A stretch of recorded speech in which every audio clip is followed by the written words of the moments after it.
my channel. Thank you so much for tuning in. If you are new here, just no, don't say nothing. Just go. That's a hug from me to you. You are in an amazing place, let me tell you. And actually, the pleasure is all mine for having you go on this journey we call YouTube together. If you have a video suggestion, drop it in the comment below. I am more than happy to do it for you. Okay. To my returning subbies, hey, how you doing? Let me tell you something. I don't know how to spell loyalty without mentioning y'all. Okay, like I'm lost for words. Anyways, y'all, we made it to 250 subscribers, and that was the goal. Yes. Okay. Before I go any further, I want to take a second to acknowledge a beautiful individual who made it possible. Well, one of the individuals who made it possible. And for the rest of you guys who have participated in my giveaway, I just want to say, like, thank you. Like, I don't know. There's no other words to describe it but thank you. Like, from the bottom of my heart. But there is one individual that stuck out to me because she took it above and beyond, y'all. Like, she went back, she watched every one of my videos, commented under every one of my videos, followed me on Instagram, shared my business page, shared my personal page, was liking stuff, commenting stuff, really interacting. And for that, I can't allow that to go unnoticed. So I want you to help me in congratulating Charlene Styles. Congrats, girly. And y'all, let's get to the video. So while I'm really here, I'm doing a life update. This is a life update from a year, literally a year's progress living in Texas.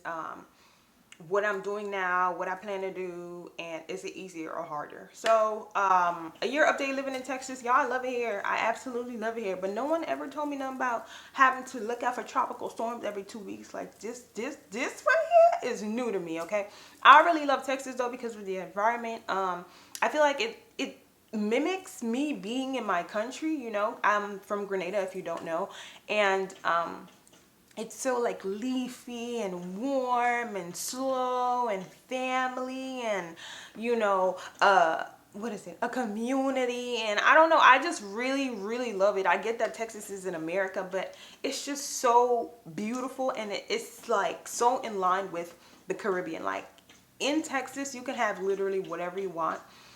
Everything is slow. If you're used to that fast life, don't even think about it. Okay. But I was thinking, like, what if I had started out here? If I started out here, maybe I would have wanted to move to New York. And I get why people leave Utopia to go to New York, because it's just like a different pace, a different feel. And I can't judge, no judgment. But for me, this is the place. Okay. The only thing I don't like about Texas is the fact that they don't want to pay you. They don't want to pay you. Nope, they don't want to pay you. Because the minimum wage is practically set at whatever standard it's set at. And employers, they try to be nice and they try to give you like $12, $13, $14, $15, $16. But honey, I need to get paid. Somebody got to pay me for 4 years of sitting through college, stressing every day, putting my hair out, traveling from Brooklyn all the way to Staten Island, back to Manhattan, and like in a routine. Somebody gotta pay me for my time. That's how I see it. That's period. That's a fact. I don't want to argue. It's not up for debate. Nothing like that. I do not want to negotiate. Pay me, okay? And you too, you got to get paid. Like, you sat there going through school, pursuing a bachelor's. Now they telling you that you got to go get a master's. And then after you get your master's, are you going to try to get $13 an hour? No, that's ridiculous. I can't even pay back student loans getting $13, $12 an hour. It ain't going to work. And so New York is ideal in that way. So, they kind of do pay you in New York, because the minimum wage base is $15. Like, if you're getting paid $15 minimum wage, you have your degree. That's what, an extra $2, $3. Like, they're paying in New York, they're not paying here. But somebody's gonna pay me. That's the mentality that I have. If God sent me to Texas, he's gonna provide a job, an opportunity, an opening where they're gonna give me the money that I desire, so that I can have the luxurious life that I dream of. And that's it. I'm not settling. Point blank. And that's period.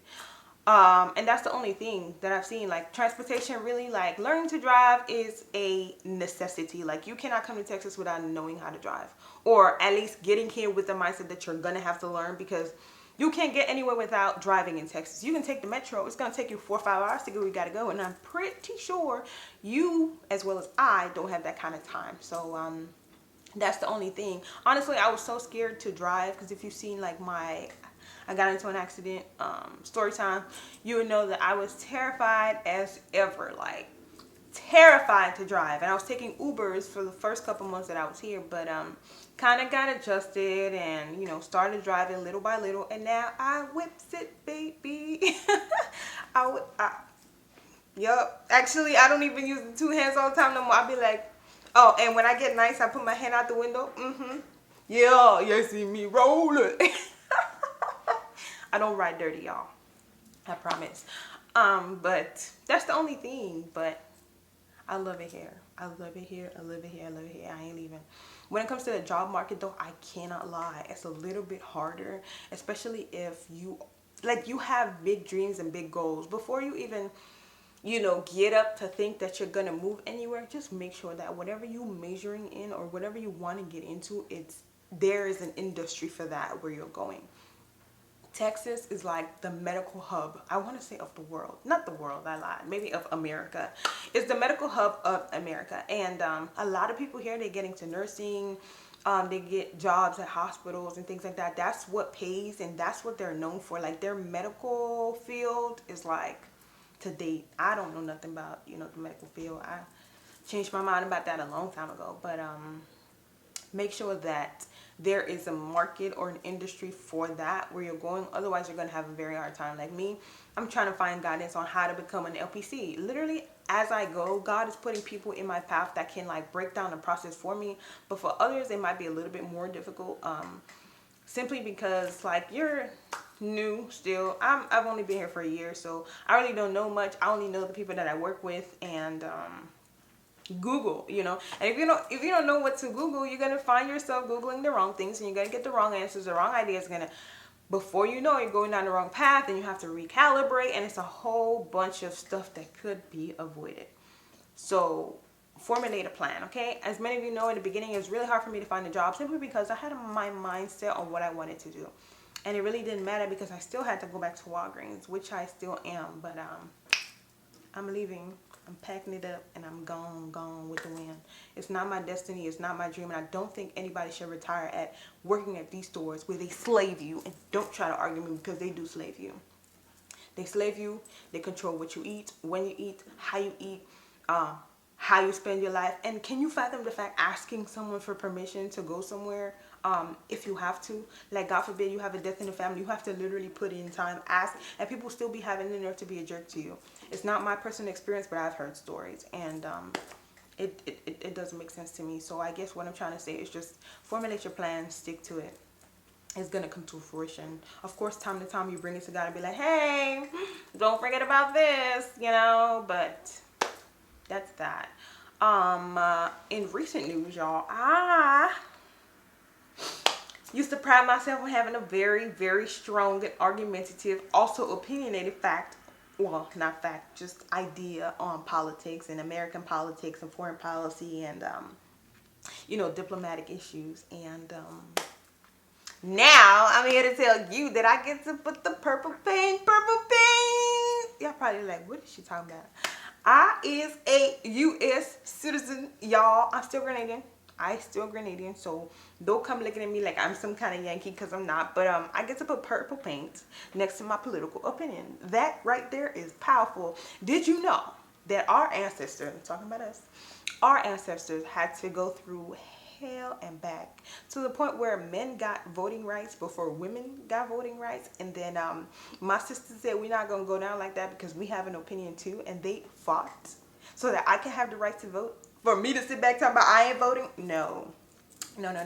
See, the problem with y'all Americans is y'all are too privileged. Yeah, you have something readily available to you and you don't want to use it. And then when things don't go in your favor, you try to blame everybody else. But we have power, okay, in our finger. And when they put that purple paint. And so I'm going to exercise my right to vote coming this election. So yeah, that's what's been going on.